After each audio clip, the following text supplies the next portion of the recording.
Hi, I'm Bruce Preston. Sometimes I'm called Jesus. My name is Bruce Preston. I'm originally from Wisconsin, but I have lived in Cincinnati since 1986. Sure, my pronouns are he, him, his, and I am a proud gay man. I was just out of college and 21 or 2 years old when I first moved here to Cincinnati. Lived here for about a year, and then I moved to Miami, Florida for a little less than a year. I worked on a cruise ship for about 10 months, ended up back in Cincinnati for what I thought would be a layover, and here 30 years later. In college, I had been dating a woman, and we were supposed to move to California together when we graduated, and she clued into the fact that I was gay before I was willing to do that. And so I had not been looking for work in the area because I thought we were moving. And then she said, nope, we're not moving. And her sister lived here in Cincinnati and said, I think this would be a good place for you. And she offered to let me stay on her couch. And I did that for a couple of months, got my first apartment, and then moved to Miami, moved to the cruise ship, came back here again. So at the time I had a liberal arts degree, which from Wisconsin that allowed me to, University of Wisconsin at Parkside to be specific, which allowed me to wait tables and tend bar. And then I ended up getting a postgraduate certificate in legal research from UC. And I worked actually tending bar for a number of years. And then went to work for Adams and Knox, Scott Knox and Kathy Adams, had a law firm, and I worked for them for a couple of years. And then I entered the wonderful world of workers' compensation. And that's what I've been doing for about 25, 26 years now. So I had a number of jobs in different bars and different restaurants. The first gay bar that I worked in was the first gay job I had was Dustbusters. Phil Cheney, may he rest in peace, owned a maid service of all gay men. And I had just come out fully as a gay man, and I wanted to work for a gay company. And there weren't gay companies. So I did that for a little bit. And then I worked at a bar called WG Magic, which was an acronym that stood for Where Gay Men Are Gathered in Cincinnati. And that was a precursor of Shooters, same owners. I worked there for a little bit and then got hired to work at the Pipeline, which was probably the hottest gay bar in town. And I worked there for a number of years. But I also worked at straight bars. I worked at Eli's. I worked at restaurants in town. And then eventually Carol's Corner Cafe. Carol was a friend. She needed somebody to do service bar one night a week and hired me. And I worked there for about a couple of years. And then while I was working for Adams and Knox, and then went into the profession that I'm in now. And then what year did you start at WG Magics? That would have been in, so I'd just gotten back from like 88. And the Pipeline was shortly thereafter. I did not last very long at WG Magic. I love the owners dearly, but we had a little falling out. And as soon as I was no longer working there, the Pipeline came and scooped me right up. Tracy owned it at the time, and Tracy Smith owned it. Ed Stevens was managing the shop in the basement. And Ed said, hey, don't go anywhere, come work for us. And they put me to work at Happy Hour. And so we started doing the first happy hour drag shows in town. And we started to, I started to integrate, I think, the bar in that we were playing music and videos that were of interest to the Black gay community who didn't have a bar at the time. And got a little flack for that from some coworkers, but the owners stood behind me on that. And we were able to bring a little bit more of a diverse crowd in, but primarily the Pipeline was white gay men. Plum Street Pipeline, Court and Plum. We started the drag races. The drag races started between Pipeline and Magic had become Shooters by then. And so we actually, Rick Petrie and I did the first ever drag race. No permit, no authorization, nothing. We just thought it would be a fun idea to have guys put on dresses, run down the street 2 blocks, do a shot, and then hand a purse off as a baton. And then it was a relay race. The next person had to get dressed and come back. And after doing it for fun, we then did it a little more seriously, and then people took it on as a fundraiser and would close down the street. And now they do it as a part of Art on Main. What is that? The final Sundays on Main when they do that event. So back in the day, Shirako she was my gal. Shirako and I spent a lot of time together. I was very thin at the time and had shoulder-length hair, and she was very tall. And the two of us would go out in public together and get looks because I always thought it was because we were so attractive, but she was very tall Black woman, I was a very tall white man, and the two of us together in and of itself got stares. And then, of course, we were pretty fabulous, so that got stares as well. So she really was the first person I knew who had surgery. She had breast implants and also still had her male genitalia at the time, and was the first person that I met like that. And I really only ever thought of her as Shirako and as her. And we were friends as well as working, she would do drag shows for us. The thing about happy hour drag shows is you could get all the great queens in town to come because they would get dressed and then go off and make their money somewhere else. So we would do them as fundraisers, and she was great at doing that. Hurricane Summers was in town at the time.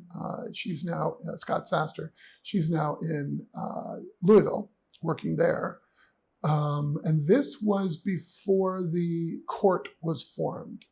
The Imperial Sovereign Queen City Court of the Buckeye Empire, all of Ohio, Incorporated, was formed when a few of our bartenders went up from the pipeline, went up to Toronto and met with the court up there, and then were given the blessing to start the court in Cincinnati. And Miss Buffy, may she rest in peace, was the first appointed empress. And it's sad now that we talk about this, but most of the people I worked with at the pipeline are no longer here. Owners and co-workers. Is that just because of AIDS, HIV, yeah. The, oh gosh, what was the name of it? The Metro. The Metro was located in Alley.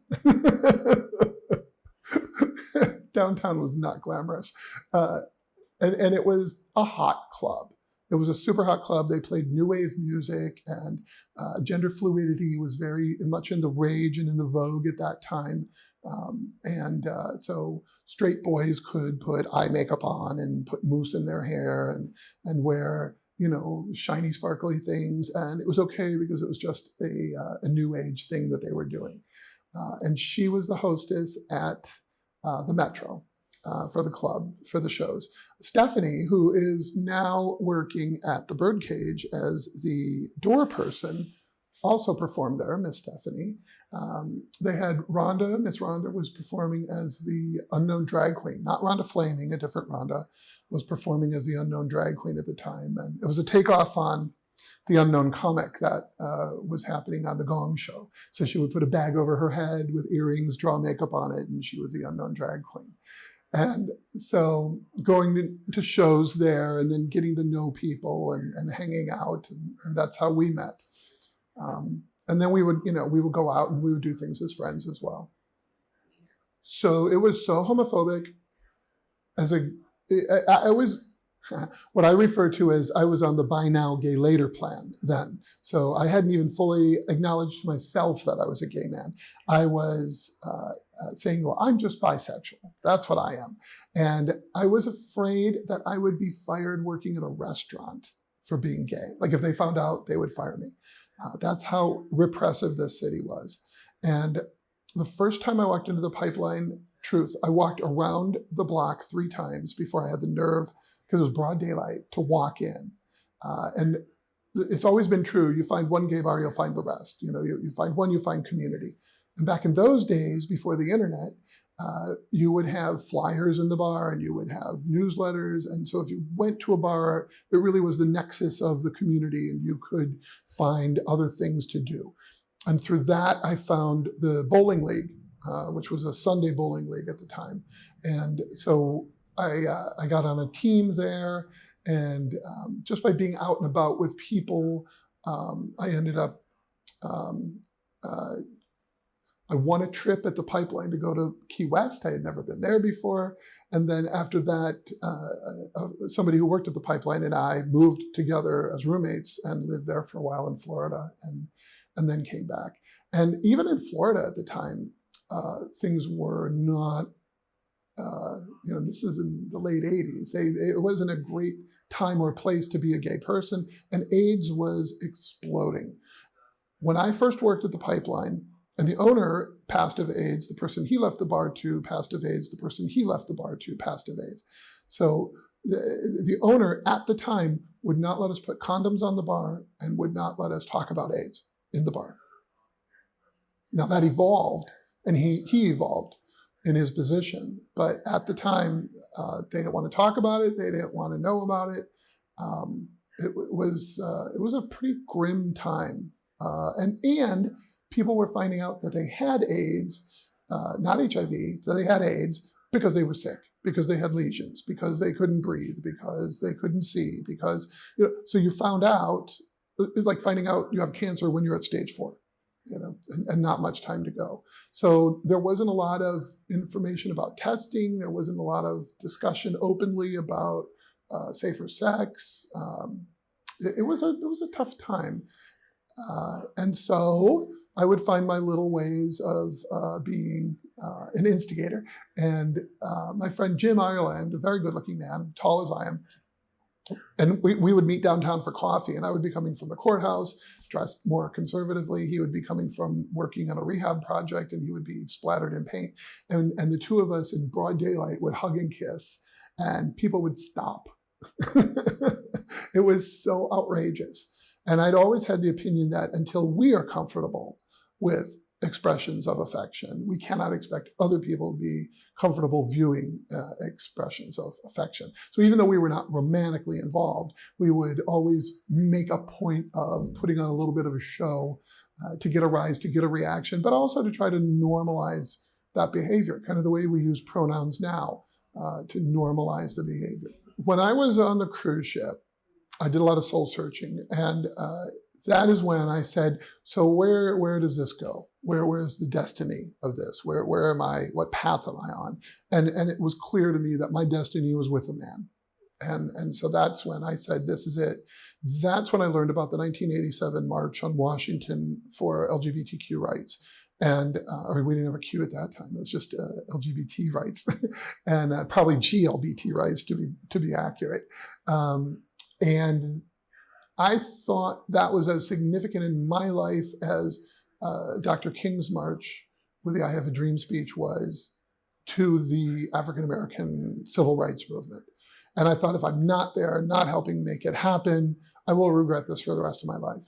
And you can't take a weekend off when you're on a cruise ship. So I quit that job, went to Washington, and for the first time in my life, you keep saying we're everywhere, and you buy your own material that you're selling. But when you're in a crowd of 1 million people who are all gay, that's when you realize, oh my goodness, we really are everywhere.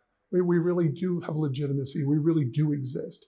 And it was those protests, Reagan had still not said the word AIDS out loud at that point. And protests at the White House, so the actor who played Tony in West Side Story was a gay man who died of AIDS. His partner came and brought his ashes because they invited him to sing at the White House. But when he was suffering from his final complications due to AIDS, they wouldn't let him back in the White House. And so his partner spread his ashes on the lawn of the White House and said, now you're there. Now you got it there. And it was at that point that I realized we weren't asking the government to spend their money on our issue. We were asking the government to spend our money on our issue. And so that was a very radicalizing experience for me. And I brought that back when I ended up living in Cincinnati. And I was a very open person. I talked with Kathy Nardiello about this recently, and I said, the people who wouldn't have anything to do with me then now socialize with me. And she said, well, you scared them. And I think that's right. I think there's a lot of truth to when you are a reserved, if you're not fully closeted, if you're closeted at work or to your family, an open person is the scariest thing in the world. And so I think I did scare a lot of people back then. I think I still scare a lot of people. So not at first, but I will say my family is very split politically, left, right, severe, nobody's in the middle. And and my dad was a cop and a Marine and very, very, Rush Limbaugh, conservative every day. And so they found out by going through my stuff, they found something. And so there wasn't really a I'm gay moment. There was more of a, so we found this, what does this mean? And we talked about it, and my father passed shortly after that. So we never really had a kumbaya moment over my being gay. My mother certainly did come around, and my brothers and sisters have all been incredibly supportive. And my nieces and nephews have always grown up knowing me and my husband, and so it's just been a normative thing for them. And they now have children of their own. And so really it is to borrow from the civil rights, each one teach one, each one reach one. It has been the personal connections that, even though we don't politically agree with each other, they completely, fully support my marriage. They support me as a gay person. So when I went to the March on Washington in 1987, I think I was about 22 years old. That was in October. My birthday's in October, so I was 22, 23 years old at the time. The 1987 March on Washington just really changed everything for me. I remember, so in Washington there was a bookstore, a gay bookstore. I remember standing in line for an hour to get into the bookstore to buy every book and magazine and CD I could. I just had heard Sweet Honey in the Rock for the first time the night before at a rally. And I went up to them and I said, so this group of Black women who sang a cappella and they're from DC, and they said, oh yes. And that was how I got my first Sweet Honey in the Rock CDs and all that wonderful protest music. And Holly Near, the first time I heard of Holly Near was then.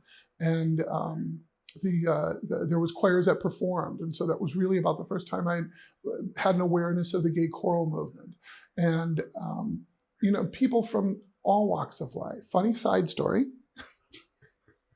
You'd think a single man, young, would be able to find a date in a crowd like that. And the person that I ended up interacting with was a married man who was in town for a completely different convention. He later came out and we were friends for a while. But, isn't that funny? You go to a million gay people and you find the married man and that's who you're hooking up with. So it was, back in the day, T-shirts were very popular with gay sayings, and people were more flamboyant in their appearance, and pride parades were really colorful things. And so to see it on that magnitude of 1 million people, of course the crowd size was downplayed by the National Park Association, but we were there, we knew what happened. And then the quilt being unfurled for the first time, because we went back again, subsequent marches, and the magnitude of that. And so it was this mixed feeling of, oh my goodness, everybody's gay and it's wonderful. And there's a disease that will kill you for being gay that nobody knows anything about. And it was that second closet for people. You come out as being a gay person, and then you have to go back in about your HIV status, and it was a tough time. You still to this day can be fired for being gay, all 30 years later. But then you could be fired for being gay. You could be fired for having HIV. You could be refused medical care. It took a lot of courage for people to stand in their truth at that point. And it's no surprise that the bars were the nexus of communities, and there was a lot of alcohol and drug abuse in our community. Not that there's not now, but there was a lot of alcohol and drug abuse back then, because the one place where people could go be gay was a bar. And what do you do in a bar? You drink in a bar. And so that was another issue that our community was, self-medicating to get over all of that trauma. And of course, we didn't have the words then to say any of that. And so it was such a different world than we live in today. I'm so envious and happy for the kids who can be in grade school, who can be in junior high school, can be in high school, and be a little more open. The media representations that we have that were nowhere to be found back then. And in some ways, we're backsliding with the laws that are targeting trans people and the kids, and not being able to talk about orientation in school, and relitigating the battles we thought we had won, losing the ground we thought we had gained. So recently, I've come to the realization that you don't win; you just keep winning. You don't win and I'm done and now it's over. And just like you don't come out once and you're done. You keep coming out over and over and over again. I was in so this cruise ship I worked on was out of Miami, 3 and 4 day cruises. And there was a bar called the Seagull on Miami Beach that was a part of a hotel complex. And they had a gift shop there. And in that gift shop was a poster on the wall, come out, wherever you are, March on Washington. I had him take it off the wall and give it to me. And I still have it framed at home today and in my office. And so I started planning, how am I going to get there? How am I going to do this? There was a group out of Chicago that I hooked up with who was taking a bus trip there. And my family was in Wisconsin, just north of Chicago. And so I had friends drop me off in Chicago late at night in front of a lesbian bar, back when they existed. And we all got on this bus with complete strangers. And they had me sharing a room with an older gentleman who on the first night said, "This is not going to work." And then he left. So I ended up with my own room in Washington. And people who took me in, and we were friendly. And the day of the march is when I saw the Cincinnati people that I had known from when I lived in Cincinnati before that. And they all said, "Hey," and we connected. And then it was that energy, I think, that I brought back. And another memory that I have distinctly, there was a bar near DuPont Circle called the Firehouse. It was an old firehouse. And on the second floor was a group of gay deaf men, like 20 of them. And they were standing in a circle, all doing American Sign Language. And that was another aha moment of, we really are everywhere. We're in every aspect of life. So I started with Adams and Knox, I want to say 93. It might have been 92. I think everything happened in 93. 93 was such a defining moment in our community that I always think everything happened in 93. But I may have started working there in 92 or so. Working for Scott was fantastic. Working for Scott Knox was amazing because Scott was a successful attorney, and he was also in a place of, being an entrepreneur, owning his own law firm. He didn't have to worry about being fired for being gay, and he was a voice and a face when nobody else was willing to be, and that encouraged me to do the same thing. There was a lot of times that I would be on the news because there was a gay story and they needed somebody who could be on the news, be articulate, and there just weren't people like that. And they would always say, "So how do I attribute you?"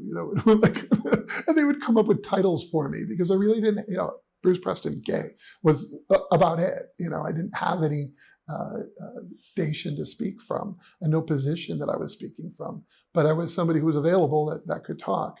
And Scott allowed me to do that, gave me the freedom to do that, encouraged me to do that. But also, Scott was working on early Ryan White cases where Ryan White funds were funds that were made available to people with AIDS for legal work. And again, people were finding out they had AIDS when they were dying. So they're coming out to their parents and realizing at 20 or 30 years old, I'm dying. And you couldn't get married then. So he would put together durable healthcare power of attorney, living will, financial power of attorney, and a will, so that people could have a little bit of control over what was going on. And I would go along as a witness, because you had to have things witnessed and notarized. And so a lot of times I would meet people at that darkest moment. And we would try to bring a little bit of levity and a little bit of joy and a little bit of dignity into their lives. Kathy, his law partner, is a straight woman who worked doing criminal defense. And so I worked with her a lot as well. And she worked on a lot of cases of men who were getting arrested for having sex in park bathrooms or in malls, in department store bathrooms. And a lot of times this was not, most of the time, it's not we walk upon somebody having sex and we're going to arrest them. They would put really hot cops into these bathrooms to entice men to talk to them. They didn't have to touch, they didn't have to do anything. And they would get arrested. And then now this is happening in their life where nobody knows they're gay and nobody knows what's going on. And now this thing is happening. So there was that trauma that they were dealing with. There was the age. So there was a lot of heavy stuff that we were dealing with in those days. And the two of them, they would give me time off to go and attend a protest, or time to go off and work the polls all day long, register voters. They were very supportive of that. And that was a gift that I probably didn't fully appreciate at the time. The law was always something that interested me, but I didn't think I was smart enough or had enough wherewithal to enter that field. And then the more I got involved in it, I realized, oh no, I certainly did. But then getting into it further, I made the decision that I didn't want to go back to law school and incur that debt at that point in my life. And so I'm in a quasi-administrative legal field now. Well, some of it's in the public record. The Pink Pyramid was a bookstore, and they were, people who worked there were arrested for renting a video of a Pier Paolo Pasolini film called Salo. And it is an art film. And because there's some sex scenes depicted in it as a part of the story that they're telling, it was deemed to be pornography, and they were arrested. And that was a pretty big attention-getting case that we worked on. There were two men who were arrested for holding hands in Eden Park. And that was one of the cases that we worked on.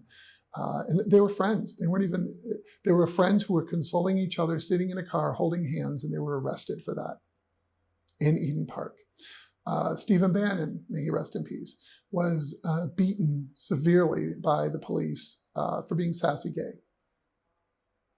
And that was a case we worked on. Where did that take place? What was her mother? That was right downtown near the courthouse. At night, he was crossing the streets, jaywalking, which who doesn't? And a police officer was sitting in a car spitting out sunflower seeds and made a comment Stephen didn't like, and Stephen was a sassy queen, and the cops didn't like that, and they beat the shit out of him. And then when they found out that he had AIDS, they wanted to charge him with attempted murder because his blood got on them while they were beating him. I remember being on the cover of The Advocate because his face was so bruised and beaten. I want to say that was around the time of the Mapplethorpe. So yeah, early 90s. I remember the Mapplethorpe controversy.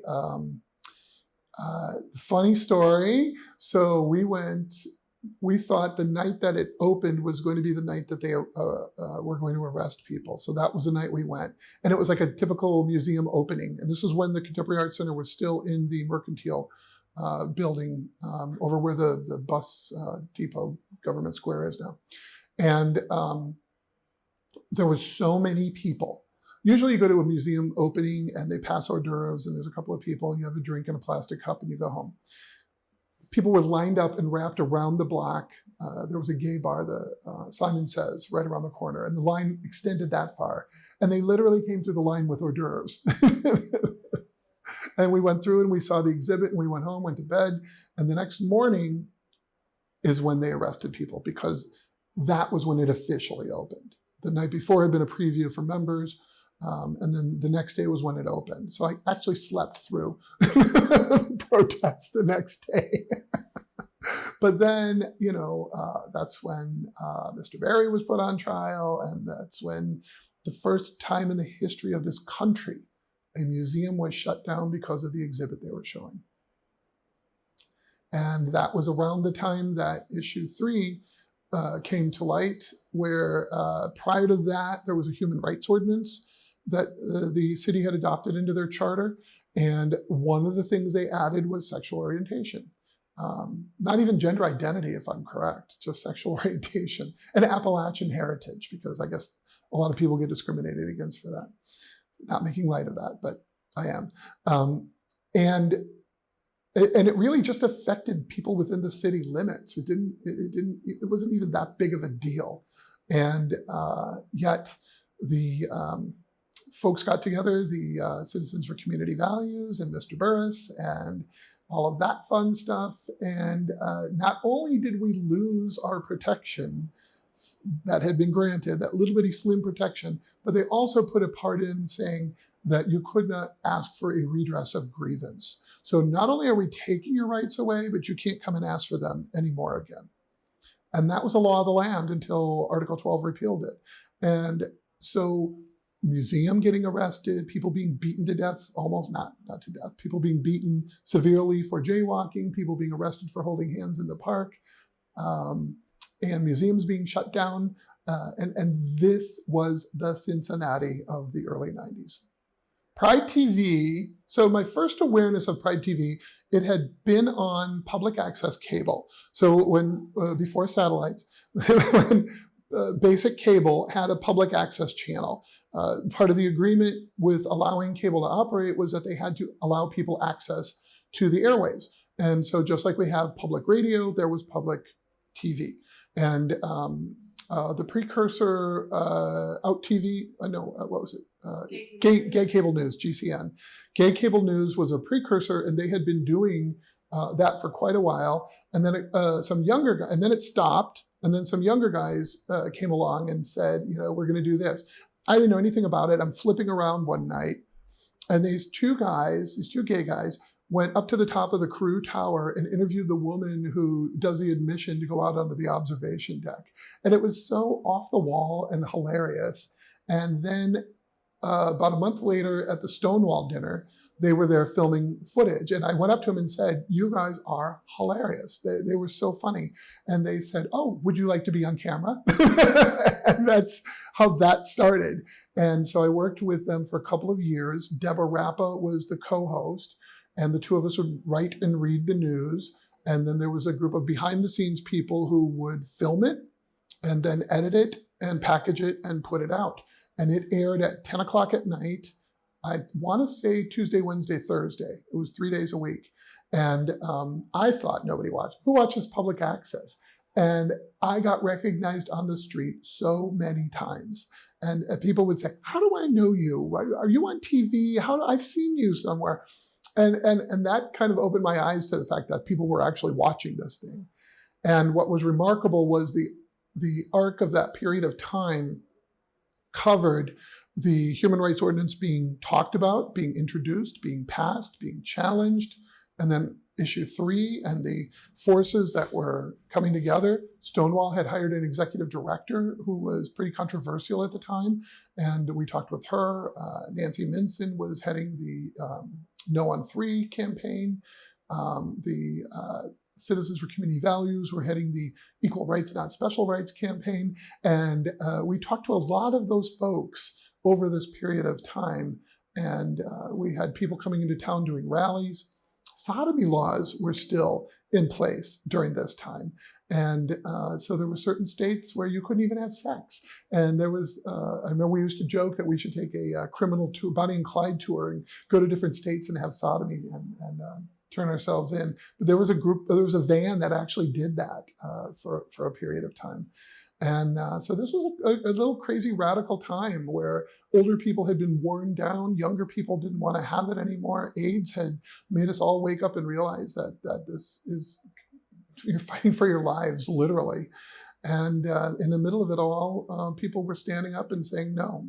Colorado Amendment 2 had passed at the same time. And Colorado Amendment 2 was basically what was happening in Cincinnati, but on a statewide level. And so it was a really hard, difficult time. I was only on it for a couple of seasons, about 2 seasons. It was a lot of work, and I backed off, and somebody else stepped forward at the time, and he started to do more of the on-air work. And I mean, it really was a lot of work to write it, to film it, to edit it, and get it packaged. And like most things, there were 3 people doing all the work. So they eventually got burnt out on that. And they're public access, so there's no funding for any of this. You're not selling ad space or anything like that. So it was a labor of love for a number of years, and it was a delight to be involved with that. I was doing Pride TV when I was working at Adams and Knox, and I was working at Carol's one night a week, and yeah, I was busy. I want to say Pride TV lasted about 3 years. It might have been 4, but I think 3 years. Pride TV. We were the sexy one. They were the early pioneers. We were the sexy one. we did, and we approached it more like a news magazine. And so it's got a catchy little opening to it, and we filmed a new opening for the 2nd season, and Deb and I would read the news and then have banter and commentary about that. And it was a desk, and we were both dressed appropriately, and then there would be side bits that they would do as well. Very tongue-in-cheek in the opening, they would film "Welcome to Mount Airy Forest," and the next shot would be a bus stop that said "Need a lawyer," and then they would show Burnett Woods, "Need a lawyer." And so and as a matter of fact, one of the early segments has Scott Knox giving tips on how not to get arrested in the park. Well, not everybody was just literally hanging out at the park. But, if you go to the park, meet someone, and leave, what is the problem there? Right. Anybody who's having sex in a park where children are there, I don't care who you are, men, women, whatever, there you're crossing a line. But I mean, in my opinion, but if you're going to a park and you're just meeting somebody to go somewhere else and do whatever you want to do, who cares? I remember being on a date with, he was an attorney actually. And we took a picnic in I don't even remember what park we were in, and walked off to a quiet area and had we were having barbecue ribs, and went to lick the rib sauce off of each other's fingers and started making out. And he said, "We need to stop because we could be arrested for doing this." Now, what straight couple would go into a park, have a picnic, make out, and say, "Oh my God, we need to stop this or we're going to get arrested"? As though I would know. Truth be known, I tried to cruise Burnett Woods unsuccessfully once. So I've never actually hooked up in a park, but Burnett Woods near UC had what was referred to lovingly as the Fruit Loop, and Mount Airy Forest to this day has an issue with gentlemen hooking up there. DeVue Park in Kentucky was a big one. And then Tri-County Mall had a Dillard's where the bathrooms were deep into the store and were not very well monitored. And so a lot of hookup activity would happen there as well. Back in the day, there was the Damron Guide. And the Damron Guide was for gentlemen, and it would tell you where to go in a certain city if you wanted to meet. Hyde Park Kroger was a big hookup spot. That wasn't in the guide. It was in the guide. Yeah. Hyde Park Kroger was in the Damron Guide as a good place to meet men. The international version was called Spartacus. And people would always travel with a Damron or a Spartacus because you got to a new city, it would tell you, here's where to go. Now, interesting to note, you don't see women getting arrested in parks. I don't think women, they had, the Diana Cruises and things like that, but they didn't have all the hookup stuff. Men are wired very differently than women when it comes to this. Oh, women don't have glory holes. Let's just put it that way. You can meet legitimately these days. I always say, my husband and I met the old-fashioned way in a bar. So at Carol's. So I was working Thursday nights. He was working a job in Indiana 4 days a week and then would be home in Cincinnati 3 days a week. And it was a holiday weekend. It was Labor Day weekend. And true story, I did not have a car at the time. And so I got off work and he was drinking. We had been flirting with each other. And we tell the story a little differently, but my version is the accurate version. And I hinted several times that I was going to have to call a cab for a ride home until finally he said, "Would you like a ride home?" And I lived in I refer to it as Upper East Price Hill at the time, with a view of the city and a deck that you could go and view the city from. And I said, "Well, why don't you come up and see the view?" And he did, and he has been looking at the view ever since. Well, I needed a ride to work in the morning, so. Doug, my husband is Doug Ignatius. 28 years ago, so I would have been 32. 31, 32. Remember what year it was you guys met at Carol's? 94. 7? Do the math. 94 is 28. 94. 1994. Long enough that I have to count to figure it out. When it became legal in 2015, and we talked about it. We had friends who had gotten married in Hawaii, got married in New York or Boston, states where it was legal beforehand. I always had the opinion that we can go to another state, get married, but then we come back here where we're not married. And it didn't make any sense to me. And until it was legal everywhere, I didn't want to be legal somewhere, but not where I lived. And it's sweet because John Arthur and Jim Obergefell were dear friends of ours.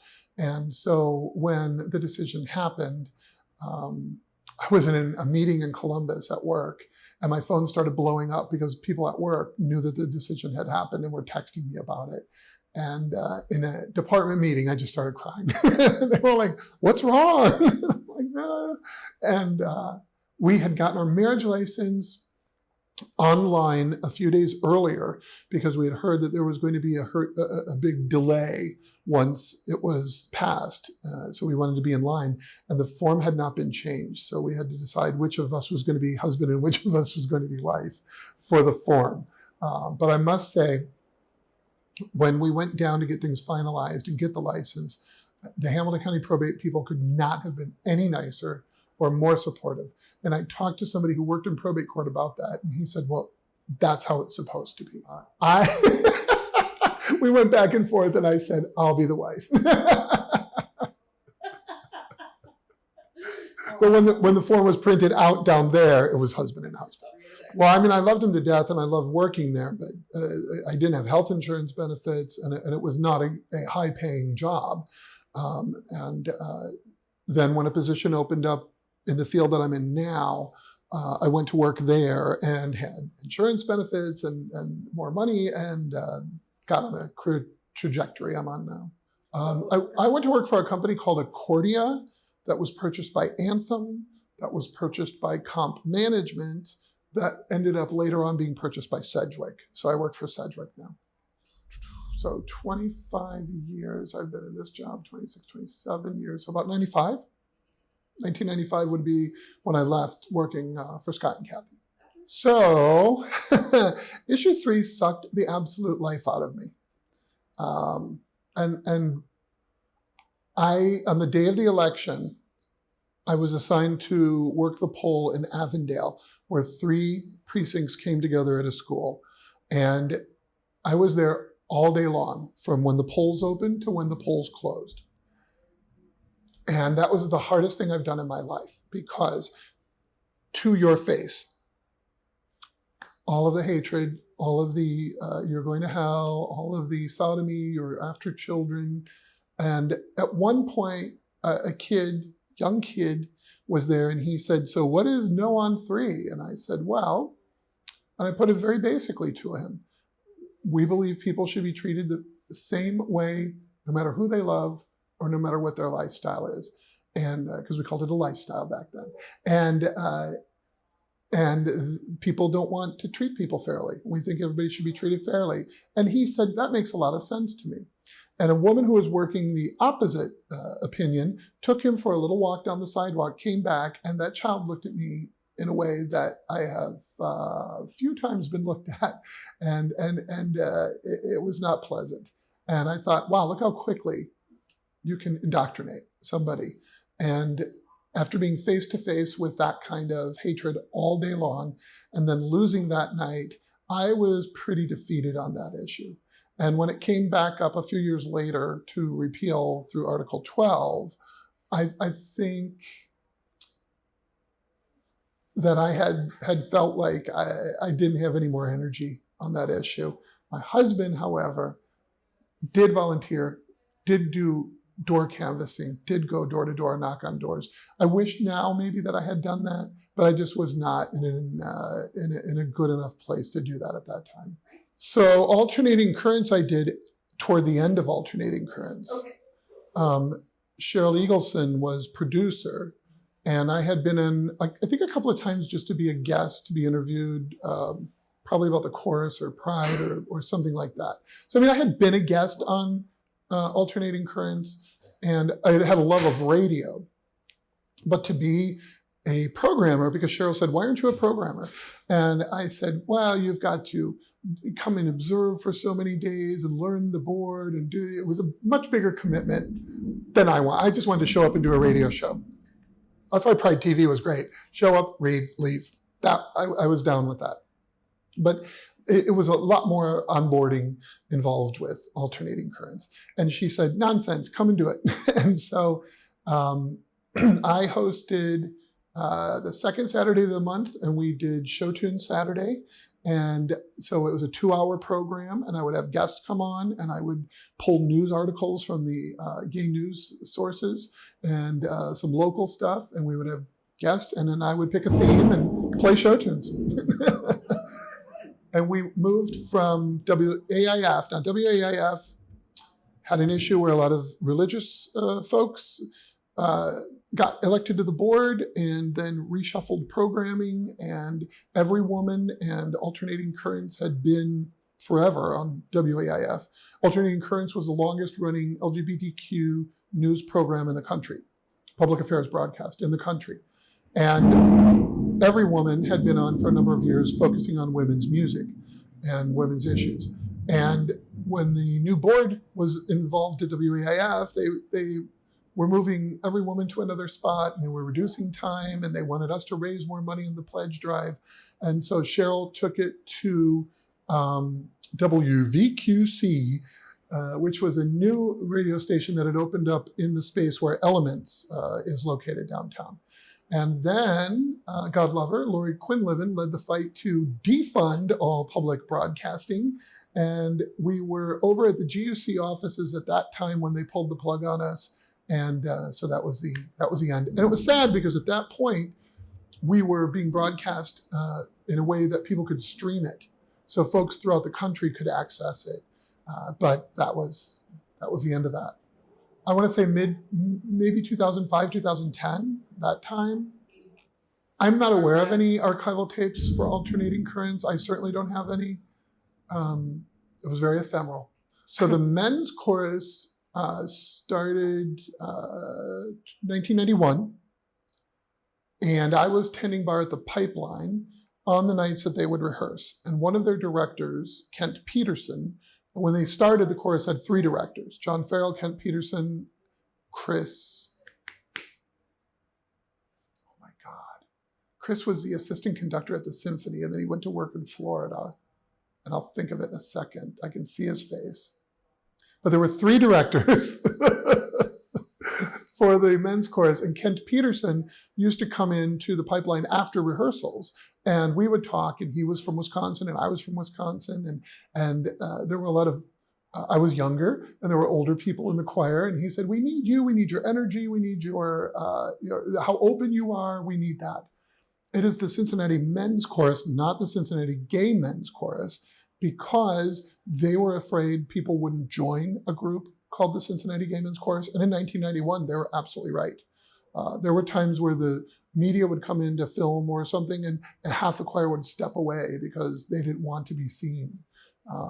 A A later director, Patrick Coyle, filmed an interview for Channel 19 and then called them and said, please don't use my name or face or voice. And they had to obscure that because he was working for a church at the time. So people had some very real concerns, but Cincinnati is the city that sings. And so the men's chorus was founded, as many men's choruses were, partly for community, but partly to address the AIDS pandemic at the time, singing at memorial services and singing works that helped us to process grief. And the men's chorus is a part of a network called GALA, the Gay and Lesbian Association of Choruses. And we have been to a number of the GALA quadrennial festivals, and we have worked with other GALA choruses. And so Kent said, you've got to come sing, you've got to come sing, you've got to come sing.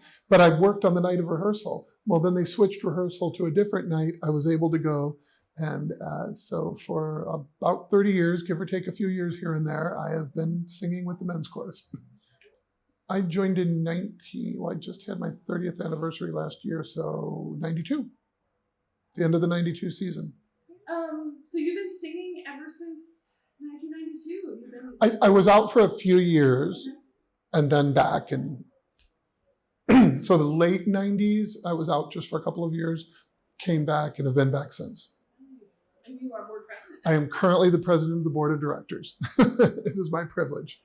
We rehearse currently at St. John's United Universalist on Reeser Avenue in Clifton. Muse birthed the Cincinnati Men's Chorus. Muse is in they're about to celebrate their 40th anniversary. And when the men's chorus was getting started in 91, Muse actually gave the men's chorus some seed money to get started and helped with the structure of getting started. And then, flash forward, we used to go to Dayton to perform our Christmas concert and do an early run through of the Christmas concert before doing it here for a paying audience. And so we would go there, rehearse during the day, and at night in a church in Dayton, they would do a benefit for PFLAG. And people would come and give what they could, and the money would go to PFLAG. And then after a couple of years of that, the guys in Dayton said, we want one of these. And so 20 years ago, they formed the Dayton Gay Men's Chorus. And they are now celebrating their 20th anniversary with us this May 2023. We are doing a Pride concert with the Dayton Gay Men's Chorus as they celebrate their 20th anniversary. And then in June, we will be singing with Muse as they celebrate their 40th anniversary. So Muse gave birth to the men's chorus, who then influenced and helped the Dayton Gay Men's Chorus get started. So I got involved with Pride, organizing Pride. And the first thing I did was to help organize the parade, to help with security for the parade. So it was me and a couple of gals with motorcycles and headsets and clipboards. And I will never forget the first year I volunteered for the parade, and I ran up and down the route of the parade, getting people to cheer and organize and all that, probably about 10 times that day. So at that point, the community, Greater Cincinnati Gay Lesbian Coalition became the Greater Cincinnati Gay Lesbian Center, and they had a physical building downtown. And they housed Stonewall, which no longer exists, but they were the political group. Stonewall had paid staff, and the center charged rent to Stonewall, and then they operated the space for other groups to come and meet. So they had to pay rent, they had to pay utilities, and they put on Pride. So I organized Pride in 96, 97, 98, and co-chaired it. It was very important to me that I co-chaired it with a female co-chair. I felt it didn't need to be a white gay man doing Pride. Here's your Pride. So Lizette, who was the Stonewall executive director before Nancy Minson, co-chaired it with me one year, and Carol Littman, who was an activist, co-chaired it with me one year as well. And There were very few volunteers, and there was no money. There was no corporate sponsor. It was a hard thing to organize. You must remember, Cincinnati in the 90s was not Cincinnati today. Downtown on a Saturday, you could shoot a cannon and not hit a soul. Nobody went downtown for any reason. Washington Park was where people sold crack and were homeless. It was not glamorous OTR and let's all go to the fun gay pride parade. That was not what we were dealing with. It was hard to get people to march in the parade because TV cameras would be there. It was hard to get TV cameras there because they didn't care about it. It was almost impossible to get spectators. And maybe once in a while we could scare up a protester, but it was not the event that it is today. And we did not have the internet. We did not have cell phones. We didn't have email. We didn't have sites to go to and QR codes to click on. So it was all telephones and people's apartments, living rooms, and that kind of stuff. And we were in a position where we had to fundraise for our fundraisers for our events. So we would have to have little bitty drag shows to raise a couple $100 to be able to do a bigger event, to raise maybe $1,000 to be able to put on an event. The parade in and of itself required not only coordinating all the community groups, working with the city, getting the streets closed down, getting the permit to do it, getting the insurance to do it, and all of that took money and organizing time. And all the money we raised ended up going to operating expenses for the community center. Community center closes, who's going to do Pride? So their opinion was, it's nice that you're doing this, but the mothership is in trouble. And if the mothership isn't floating, none of this matters. So we were always in a struggle for funds. And in '97, we made the tough decision of, we have the people and the money to either do a rally or a parade, but not both. And there was literally 3 of us organizing at the time. So a couple of people, nobody else stepping up to help out, and nobody opening up their wallets at all. And it just simply, as one person doing this as a volunteer, you can do one or the other, but you can't do both. And so we thought a parade, and it didn't matter whether it came from Fountain Square to go to the dock or whether it went from City Hall to go down to Sawyer Point, nobody. And then when you got there, what was your entertainment? A gal with a guitar, a dunking booth. If you were at the dock, it was really just everybody to go inside. And if we ended at the dock, which was the big nightclub, in their parking lot, we could have the space and booths set up and all that. None of the other bars would participate. Why am I putting money in the dock's pocket? So if you did choose to go there, you cut off everybody else from support. So let's go to Sawyer Point. Well, now nobody is supporting you. So now you've lost everything. And it was really hard. So those of us who were doing the planning had the idea, what if we go to Lunkin Playfield? We'll run buses out to Lunkin Playfield. People can play softball. They can be out on the grass. They can listen to music. We had food booths. We had all kinds of entertainment planned. And wouldn't that be more fun for 2 days than a 2-hour parade that has all of these problems associated with it? And again, if we had enough money and people to plan both things, we could have planned both things. But we thought, if you can only do one, which one do you do?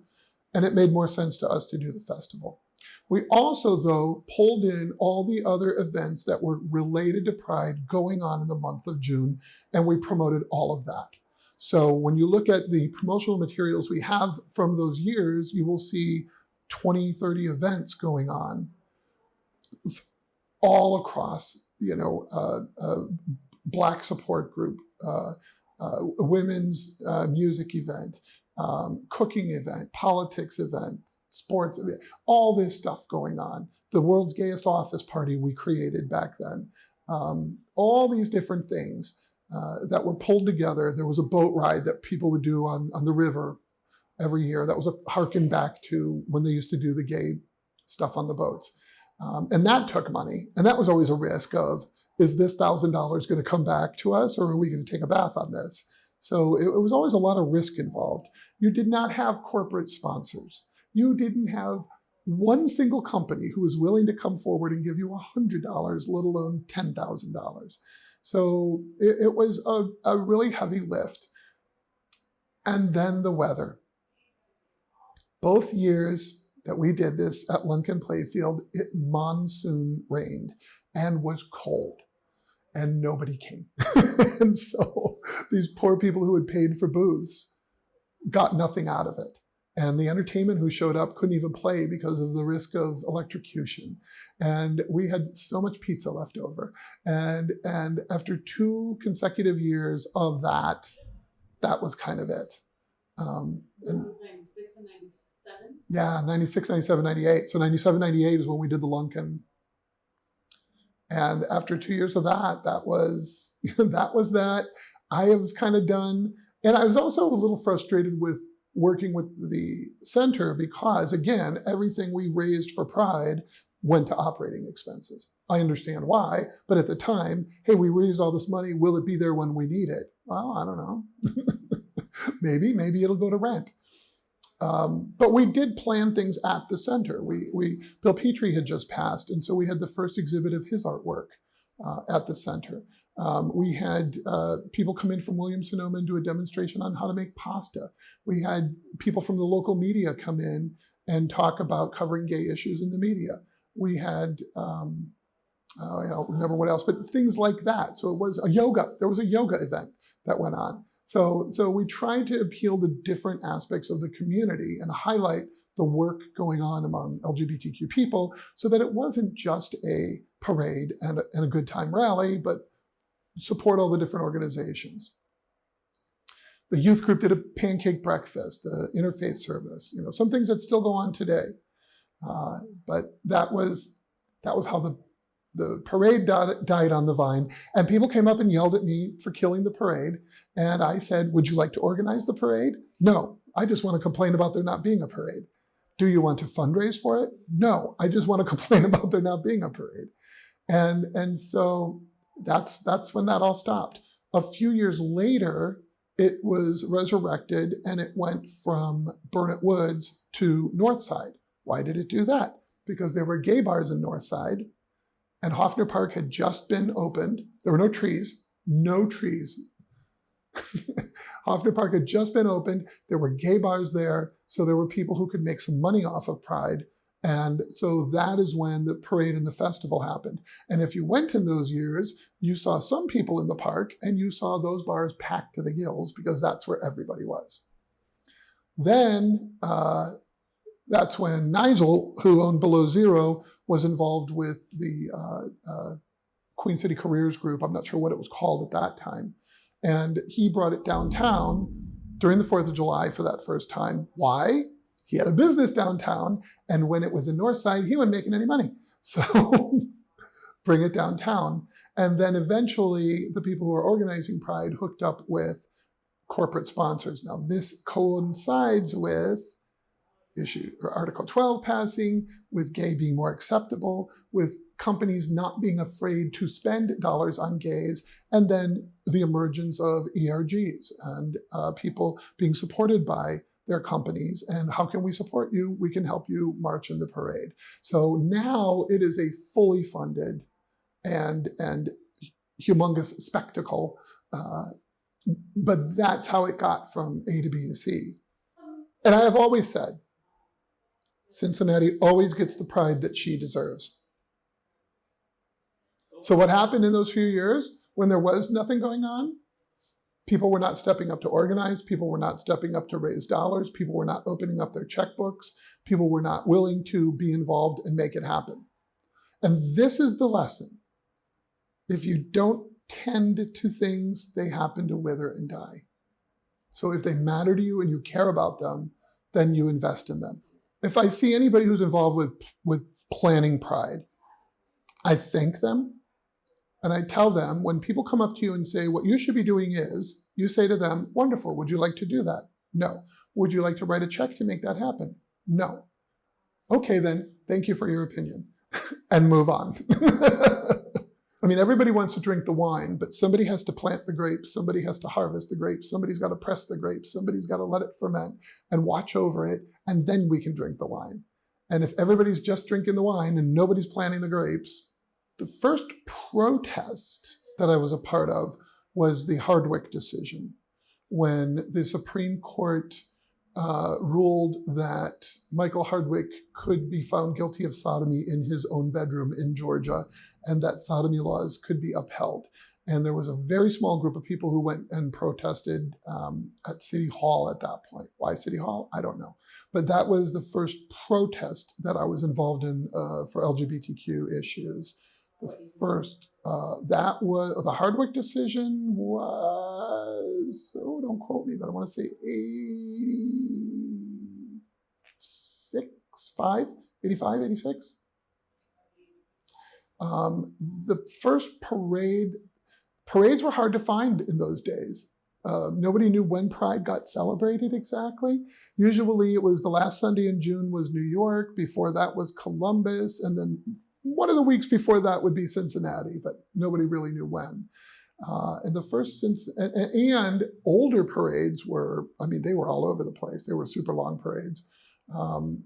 The first one that I marched in or took part in was in 1988, here in Cincinnati. It took courage. It took courage to show up in the broad daylight and say, I'm gay, and stand with other people saying I'm gay. But because I had been at the March on Washington in 87, I felt like I had that energy to do that. And I felt like I wanted to be involved. And that was I marched with the Pipeline Group, and it was good. It felt really good. It also felt small. Maybe a couple of hundred marching, nobody watching, and I don't recall any protesters. You'll see in one of those tapes, when we were doing the color commentary, now it was raining, so the parade was going pretty quickly. It flies by. Now you go to the parade, pack a lunch, it goes on all day long. I mean, good problem to have.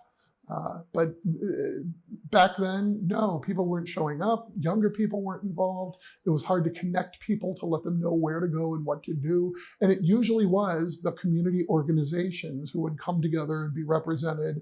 And those were the folks who were marching, and that was what was going on. Yeah, about 10 years. So I was marching in the parades, but I wasn't organizing the parades until the later 90s. And there's 1 year that I was not in town. Other than that, I think I've been in every single one of them. And usually marching with the choir, or lately, I would say in the last 10 years or more, certainly marching with the choir. So, and this is probably why I gravitated more towards the rally than the parade. I helped organize rallies on Fountain Square, and they were happening on Saturdays, correlating with the parade. And we shifted them to happen at lunch during the week. That's when you have people down on Fountain Square. That's when you had a crowd. That's when we had protesters. That's, to me, was a more impactful way of getting our message out than showing up and marching down empty streets. So that's probably why I gravitated more toward a rally than a parade. The parades, everybody there was energized, handmade signs. There weren't balloon arches. There weren't even vehicles. We didn't even have permits to have vehicles. And if you ended up at the dock, okay, well, now let's have a drink. I will say, one of the funniest things at the dock was, and I forget who the group was, but they were doing cotton candy on wig forms. So the wig head would have the cotton candy, and that's they were selling that as a fundraiser. And 1 year, I got roped into being in the dunking booth on the second day of the festival. I do not recommend that, because when you've been in a dunking booth after several drag queens have been in a dunking booth, it is not pretty. It is nasty water with a lot of sparkly things and hair and stuff like that. So cold, nasty water. Not a good time. But, you know, and this was how community groups would do booths, and they would do carnival games, and it was such a small scale compared to what goes on today. But it really was about the community. It was not about corporations. It was not, and I know that gets a bad rap now, but again, someone's got to pay for it, right? This stuff doesn't just happen because we want it to. So it was, PFLAG, and it was OLA, and it was Muse, and it was, a gay religious group. Different organizations, the men's chorus, who would have a booth, and they would be given a carnival game that here's your carnival game. Here's how you raise a couple of bucks, or you're handing out some information. It wasn't even the craft stuff of people selling their wares and things like that. It was very community-based, pulling people together. And again, that's how people found out about different organizations and communities, how community was formed. Well, everybody's got their version of history, and they know what they did. And there were prides that people organized, and then they didn't. And then there was a big splashy pride.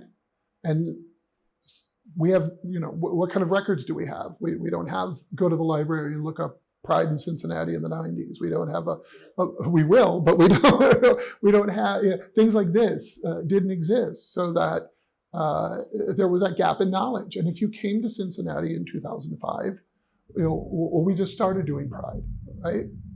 Well, you just started doing Pride. People had done it in the 70s before I ever lived here. People did it in the 80s before I lived here. People organized it while it was going on. And then things happened where Pride wasn't a parade, but it was a rally in the middle of the week at lunch on Fountain Square where people had to pay attention. It wasn't a parade with drag queens, but it was an event happening on Sunday, raising pancake breakfast funds for the youth group. It was, PFLAG doing an event. It was different organizations hosting different events and happening throughout the month. And that's where we expanded the idea of Pride not being a weekend or a day, but Pride being a month. And Pride Month was what we were packaging and pushing out there. And I think because there wasn't a parade, because there wasn't 20,000 people showing up downtown in rainbow everything, that folks say, oh, well, nothing happened. But there was a lot going on. Pride now, it has morphed, right? So Pride now to me is like St. Patrick's Day. St. Patrick's Day, everybody wears green, everybody's Irish, everybody gets drunk. That's what you do. Has nothing to do with a guy chasing rats out of Ireland. It has everything to do with, let's all drink and wear green. June Pride is all about putting rainbow on. I love the gays. Let's listen to disco music and let's go downtown. We bring our kids. They have bounce houses. It is a whole, the rainbow gets slapped on everything during the month of June. And corporations have figured out they don't have to be afraid of doing that anymore, that they can do that and make a little bit extra money. So it to me has become St. Patrick's Day, where everybody just slaps a rainbow on during the month of June, and that's that. Back in the 90s, when I was organizing Pride, it was how do we pull together all the facets of our community, highlight the work they're doing, and how do we further the things we're fighting for? We couldn't serve in the military. We couldn't get married. We could get fired from our jobs. We were dying of a disease that nobody was talking about. AZT was the only thing that you could do, and that was killing you. We were fighting for our lives at that point. We were not celebrating. There was nothing to party. There was no reason to celebrate at that point. And not everybody was willing to do that fight. Not everybody had the fortitude to do that fight. Not everybody had the internal steel to do that fight. It took a lot to be on that front line. People would say to me, why are you here? You can go anywhere. Why are you here in Cincinnati? You're not from here. Why don't you go to a fun city? Why don't you go to New York? Why don't you go to Chicago? And I always gave the same response, that this is the front line. When it's okay here, it'll be okay everywhere. And we have to make it be okay here. So it wasn't a party. We had parties. We partied. But Pride was not wave a rainbow flag and have a party time. And it is now. And I'm okay with that. I don't want to sound like a bitter old person. I'm glad that people bring their kids. I'm glad that corporations are saying, let's slap a rainbow on our product and push it out this month. And I'm glad that 20,000 people all get together and have a good old gay time. But that didn't just happen. Isn't that amazing? Columbus used to be the big one at 200,000. That was the Mecca, right? In the day, everybody would go to Columbus. The bar would shut down and we would drive up to Columbus, stay overnight as a group, and be there for Pride.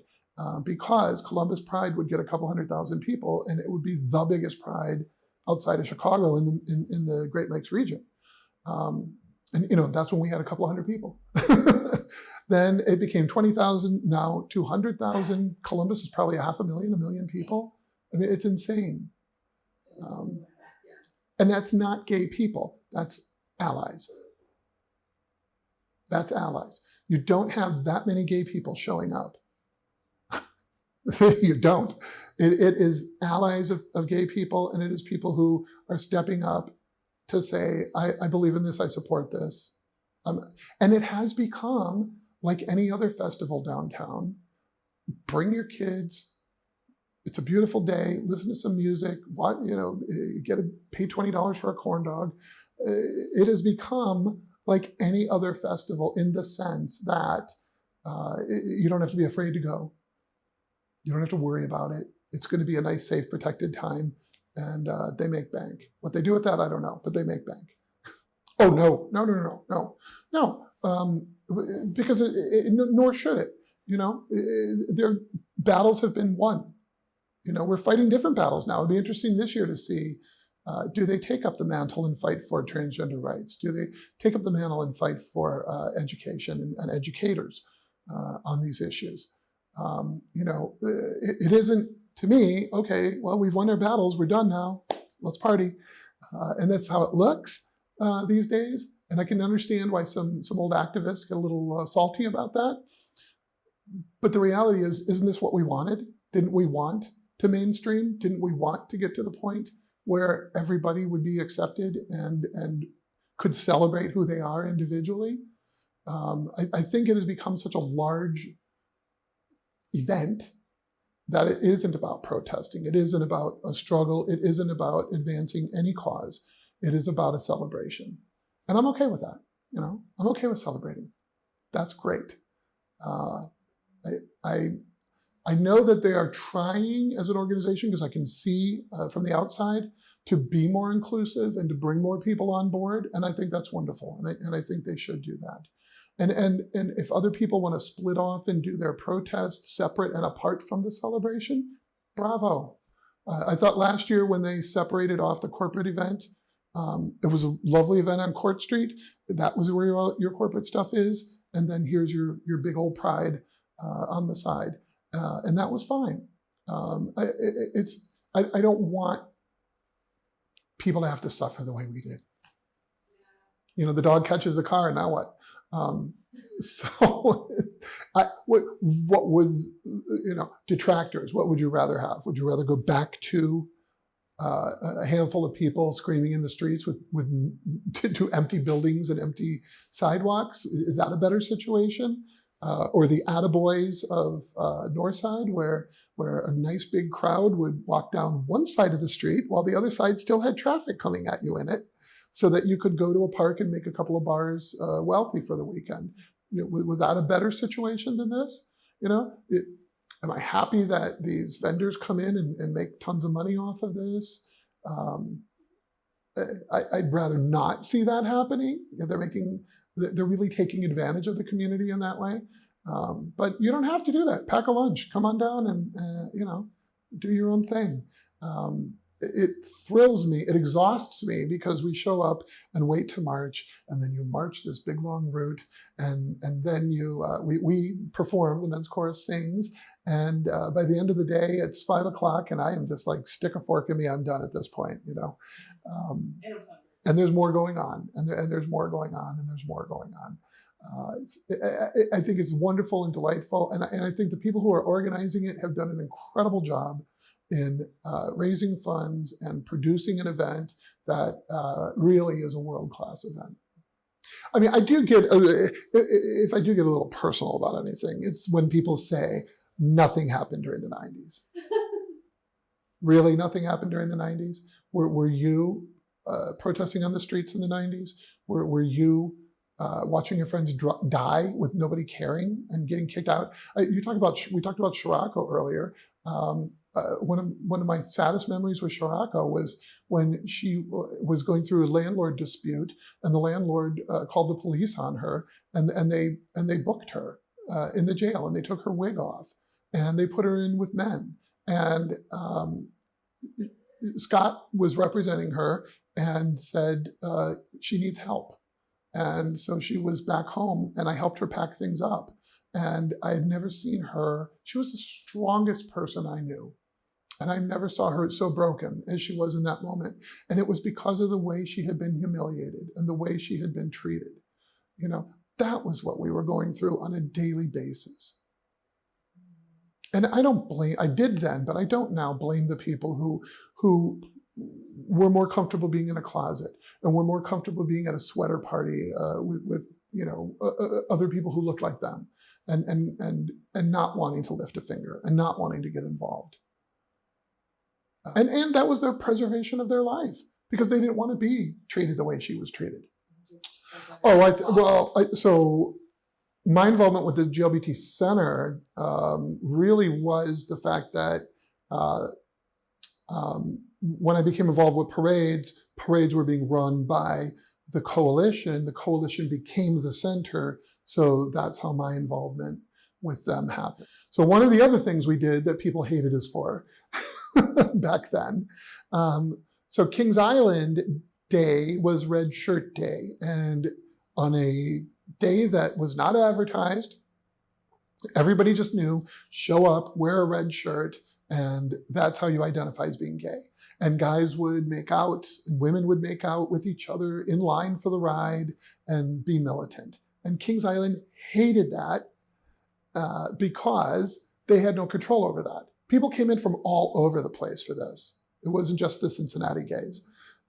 And imagine you're some church group out of Falmouth, Kentucky, who's raised money all year long to go on your Kings Island Day. And here you are at Kings Island, and you're next to two guys making out and doing poppers on the beast. Not a good look. So Kings Island wasn't really happy with it, and they couldn't control it. The community center, who was running Pride, said, hey, Kings Island, give us the names of the people who are coming so we can coordinate with them. And they were like, no, we're not going to do that. So the center couldn't control the event, Kings Island couldn't control the event, and it was really just as spontaneous, let's all show up, wear red shirts, and be gay thing. And we thought, well, what if we could do something that was more structured and have that benefit everybody? Win-win. So a group of those of us who were planning Pride and who were involved with the community center met with the folks at Kings Island at the time and crafted an elegant solution where we agreed we would not promote Red Shirt Day, we would not have any positive thing, we wouldn't say anything at all, but we would pretend like Red Shirt Day didn't even exist. And they would give us a night where we could come and have a fundraiser for the center. So there could be a revenue resource for the center, and there could be a safe night where gays could all get together in the park, hold hands, do whatever you want to do, and not have this friction going on with the other community who just showed up not knowing what was going on. And the first year we did it, oh gosh, it was 25 years ago last year. So 1997. Warren County sheriffs in the bathrooms at Kings Island. I don't know what they thought was going to happen. Cops everywhere, metal detectors, getting frisked. I mean, they do that now, but they didn't do that then. And the chorus sang with some other performers in the Fest House, and Kings Island Pride Night was born. And it has been going on ever since then, and it has raised gobs of cash. And I can't imagine Kings Island was making money off of this in the earlier years, because there was not a lot of people who were going to this. There still is not a lot of people who go to this. There's several thousand people who go to this, but that park can accommodate so many more. And so that laid the groundwork for it to become a good stream of revenue for the center, and it laid the ground for Kings Island to not have this thing happen every year that they couldn't control. So it really was a win-win, and that really is, I think, my favorite event of the entire year is Kings Island Pride Night. I still go every year. You ride you don't like rides? Go to the drag show. You like rides? You can go to the front. You can go to the back. You can do it. You don't wait for anything. You're there for 2 hours and you've ridden everything you want to ride. Whereas a normal day, you go there and 5 rides if you're lucky. And part of the negotiation was doing it in September when the park's not typically busy, in the evening when they normally would be closed. So they are open during the day. They tell people you got to go, and then it's a private event at night. Do I have you to thank for this? Well, an awesome day of the fall. Let me give credit where credit is due.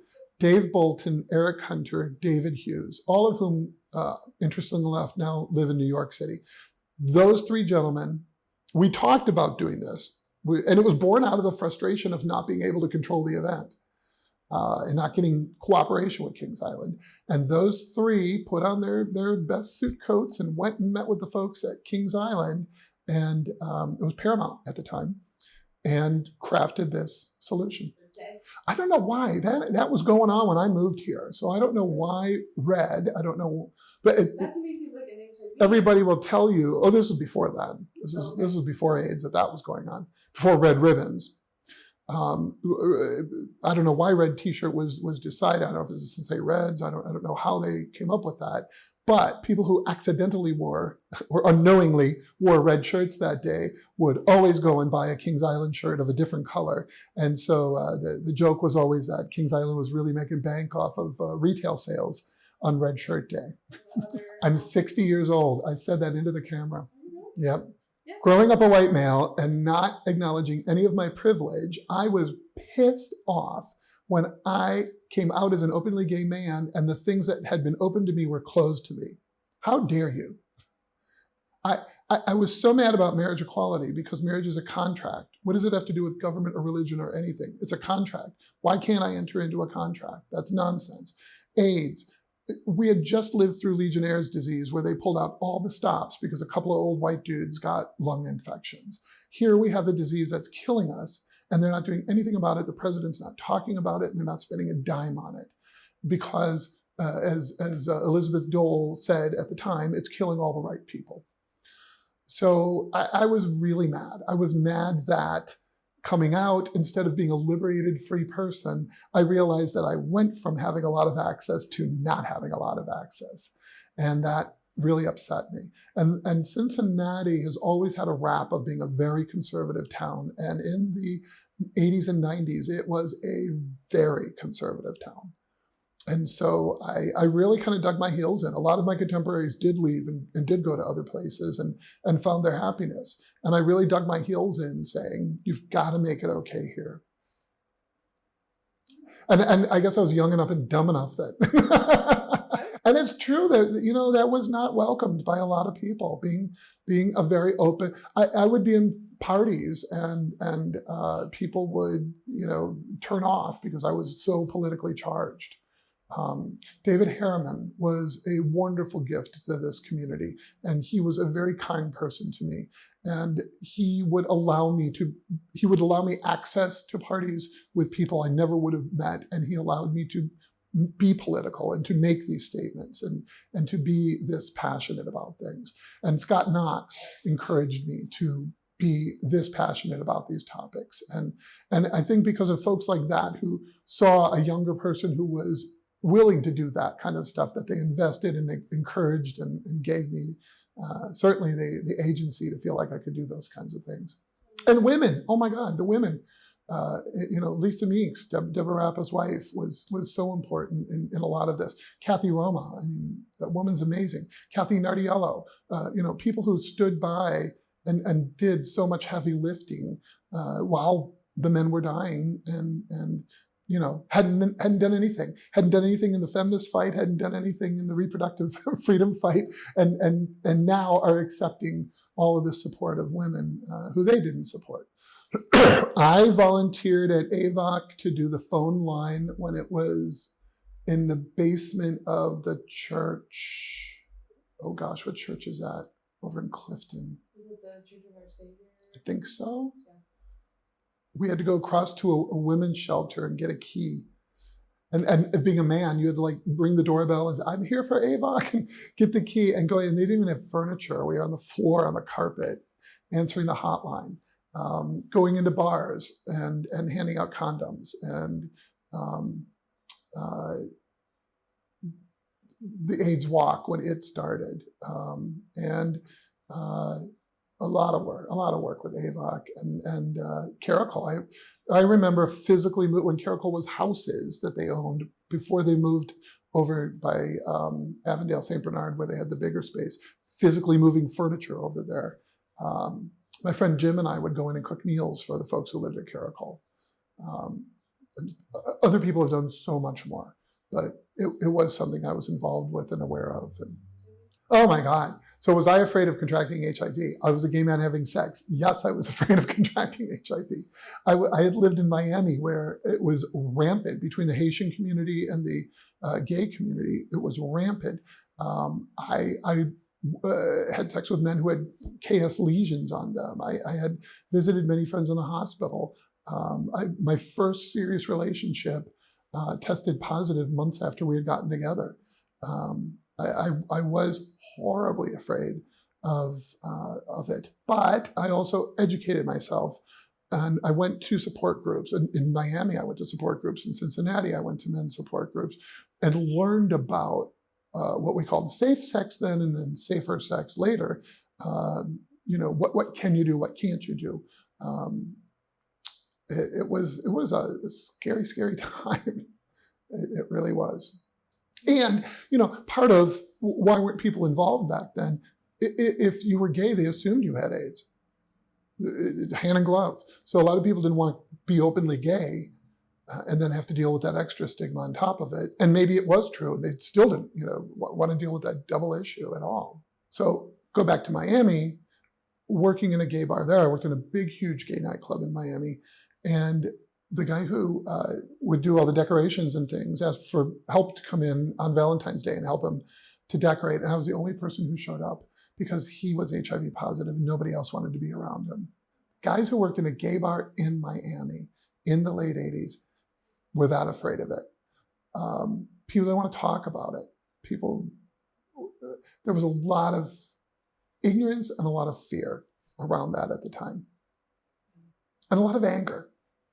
Because when people were losing their loved ones, working with Scott, I'm sure you may have told you stories like this, but people were in a relationship together. Maybe there was an economic disparity, and somebody is sick and dying, and the family doesn't know. They think that's a roommate or a friend. And then when the person dies, if everything was in their name, the family would swoop in and take everything. I remember one couple where this happened, and the gentleman had a photo album, and the family had a list of things they wanted back from them. And one of them was the photo album. And we had the items in the office. And I said, do you want to go through and take out the photos that you want before we give them this photo album? And he said, no, I want them to see our life together.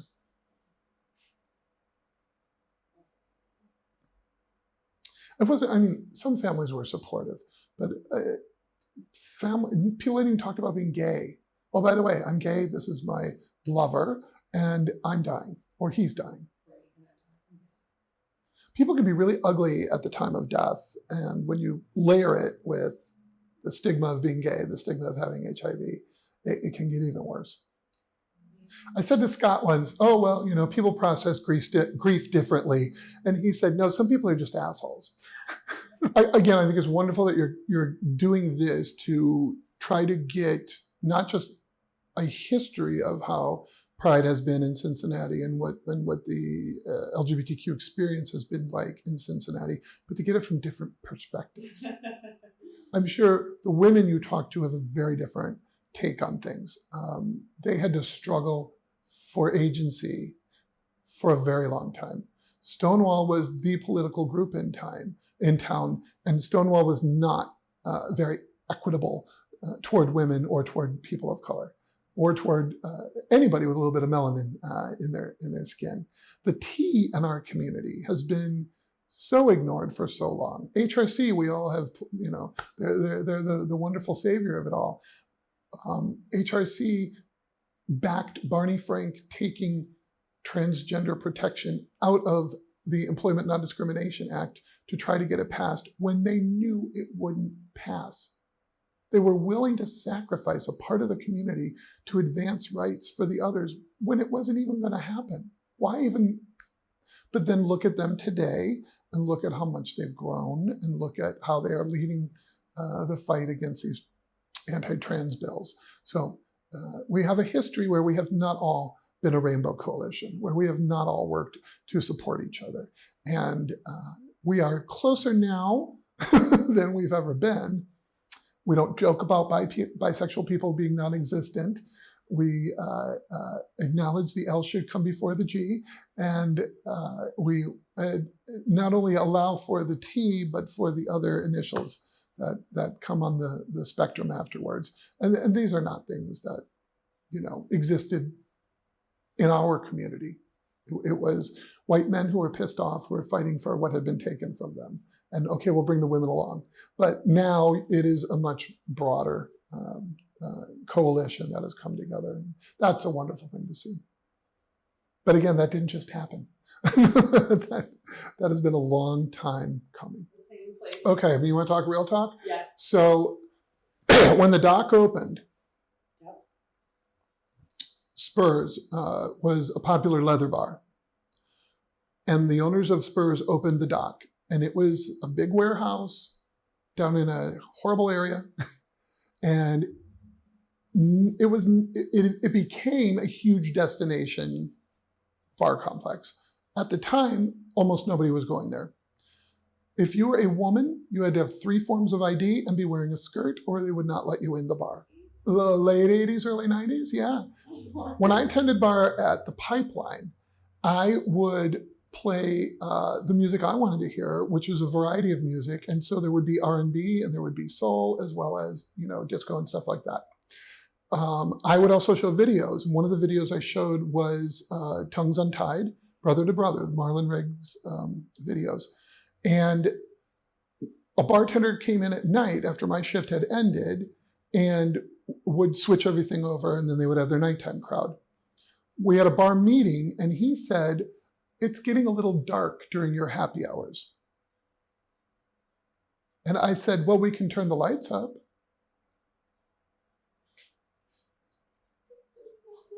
And that's not what he meant. What he was talking about was the fact that I was creating a space for Black gay men to come and to have community with each other. And that was not the crowd he wanted in his bar, right? Not the owner, this is another bartender. And that didn't just happen. That took work and intention. Before we had a language of inviting people into spaces and accessibility and inclusion, for me personally, what happened is when I worked on the cruise ship, I worked in the crew bar and the cruise shop. And they were run for the crew because when you're out at sea, they are not allowed to mingle with the passengers. And sometimes when you're in port, they can't get off. So these were spaces for them. And as an American and as a white person, I was in a minority among the people who worked on the ship. And the big threat the ship has is if you do something that we don't like, we'll put you off. Well, if they put you off, you are no longer allowed to be in the country you're in. You're put in handcuffs and you're flown back to your country at your own expense. So a lot of people, and nobody's on a cruise ship because they want to be, right? They're there because this is the job where they're making money and sending it back home. Well, I was an American, put me off the ship. I have an apartment in Miami. What are you going to do to me, right? So I had a little bit of a different attitude. And I started to acknowledge the other folks that we had on the ship. And so we had Filipino Day, and we had Jamaican Day, and there was an Italian woman. We celebrated Italian Day, and we had people bring their cultures into the bar, and we celebrated them, and everybody got to experience each other. And I took that mentality to the pipeline when I worked at the pipeline of we've got some Black people who are coming in here. This is what they particularly want to listen to. Let's put it on. This is a video that speaks to all of our communities, but speaks to them. Let's put it on. From these people, I learned about Bayard Rustin. From these people, I learned about the history of racism in the gay movement, and acknowledge that this is a part of our community that we're ignoring. And that's just that. Well, what about Hispanic? What about API? What about women? What about all that? So I tried to make it, when I worked there, a space where people would feel welcome. Because that is not the gay community everywhere, right? So Carol's Corner Cafe. Carol did a really good job of hiring a rainbow staff, people from all over, from different backgrounds, different races. And she always had that attitude about who was welcome in her bar. And the funny thing is, whenever, because you get a courthouse crowd at lunch, you get maybe people going to the Aronoff or the ballpark at night, and then you get all the gays. And so people would come in who had maybe been a lunchtime person, they come in at night, they'd be, is this a gay bar? And Carol would always say, it's a Jewish bar. Carol Sherman Jones. Now, conversely, there was a lesbian bar on Short Vine back in the day where I was going to meet some women I worked with who were lesbians, and worked at a restaurant together. And the doorman said, do you know what kind of bar this is? And I said, well, do you serve drinks? Yes. Then I don't care what kind of bar it is. And he's like, well, we have women in here. Okay. They're not for you. Okay. And I got inside, and I was the only man in there, which I always think it's a good thing to be the only something in a space. It gives you a good perspective. So I'm in there, and a fight broke out because a woman didn't feel a man should be in their space. And while they were fighting, my friend said, maybe you should go. And at first I thought, well, why am I not welcome here? And then I thought, well, you have to respect the fact that this is their space. So that's kind of an issue the men's chorus has had to struggle with. We are a men's chorus. We are a chorus of men, of individuals who are gay, straight, bi, trans, who identify as men, and who sing TTBB arrangements. A while back, there was the question of allowing women in as members who sing. And there was a lot of debate and discussion. And actually there was a vote, a majority said yes, it wasn't a 2/3 majority, so it didn't change. People who were on the board at the time left over that, members left over that, and some of those folks went over to Pride and hold that grudge to this day against the men's chorus and think that we are a discriminatory group. The truth of the matter is, we don't discriminate. We have women on our board. We have had a female director in the past. We have had women volunteers. But we're a men's chorus, like Muse is a women's chorus, and it is a space. And while we were having the discussion about should we change our membership rules, the people who seemed the most upset about it in those discussions were our trans members, who said, this is my safe space to be a man, to learn to be a man, to socialize as a man, and introducing women into this space alters that and changes that experience for me. And then there were men who, I want to be in a man's space where we are creating this sound together. There are mixed voice choirs. So it's not like Augusta where you can play here or nowhere else, right? So you can be a male identifying person and join the men's chorus. You can be a woman and join Muse. You can join Fluidity or YPCC or other groups where they have mixed voices, men and women. I think it is important to have a space where you can be among people who can help you to feel safe and supported. I think there would be a problem if we said we would not hire a female accompanist or hire a female director, or if we had said a woman can't serve on our board. or if we had said we don't want women volunteers, then I think there's a problem. Sure. But if it's a men's chorus, I think people expect, What's in the name? right? Oh. Here's to another 50 years. You just covered like a huge chunk of your life. Right? It is remarkable when I think 30 years of being involved with this kind of stuff. Yeah. I feel like the community is better for your. Wow, I don't know if everyone agrees with that. Well, I'll show you the videos. There, you do ruffle feathers, and Sure. it took me a while to be diplomatic, and I was very angry and impertinent and urgent when I was younger, and that was not always welcomed, especially in a very quiet, reserved place. Who are you coming in here and doing all this? And but I didn't know any other way to be. So it's funny. I mean, there are people who I probably would have been less kind to years ago, who now I just say, you know what, that was their path and their journey, and they did what they needed to do, and they're telling the story that they believe is the correct story. And I know that somebody else could come in here and say, well, that's not the way that happened. I remember it this way. And that's fine. That's their story. And this is my story, and this is what I remember, and these were my experiences. And for a while, maybe it did feel like I was being a professional gay. And I leaned into it pretty hard. But I had a host of experiences. I look back at some of those old Pride TV episodes, and I'm like, we were doing really good stuff.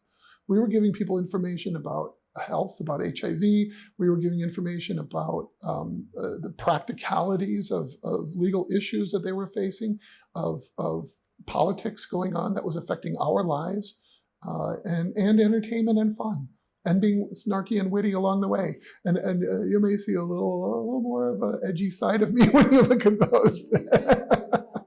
Sure, absolutely. Oh, absolutely. Put it out, give it to the world. I was hoping, so somebody had taken a stab at digitizing them when P&G was working on their documentary a couple of years ago.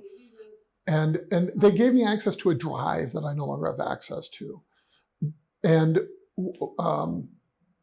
I was hoping maybe there was a way somebody could excerpt some of that and YouTube it and make it more available.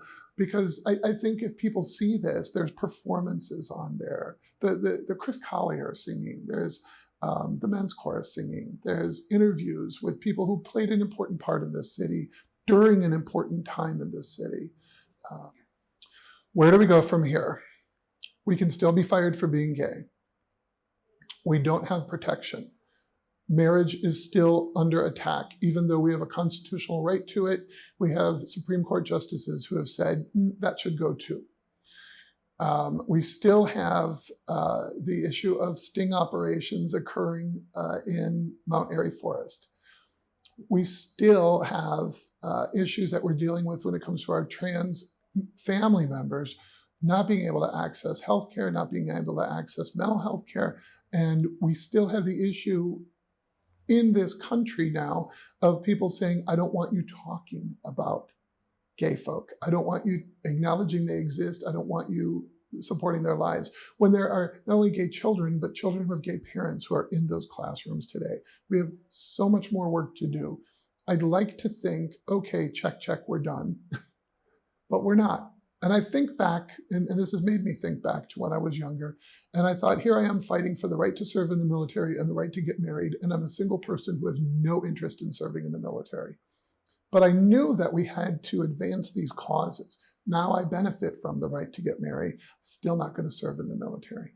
But there are other issues, and the issues with our trans family members affect me because it's not because they're trans, it's because of the way that they express their gender that people are so upset about. That's gay, that's lesbian, that's all of us. Our fight is so wrapped up, and we're only just now realizing that. And so we have so much more ground to cover before we can get to the point where, if we're quibbling about a celebration, and is it a celebration or is it a protest? That's a nice place to be. Let's get to where we celebrate everybody all the time.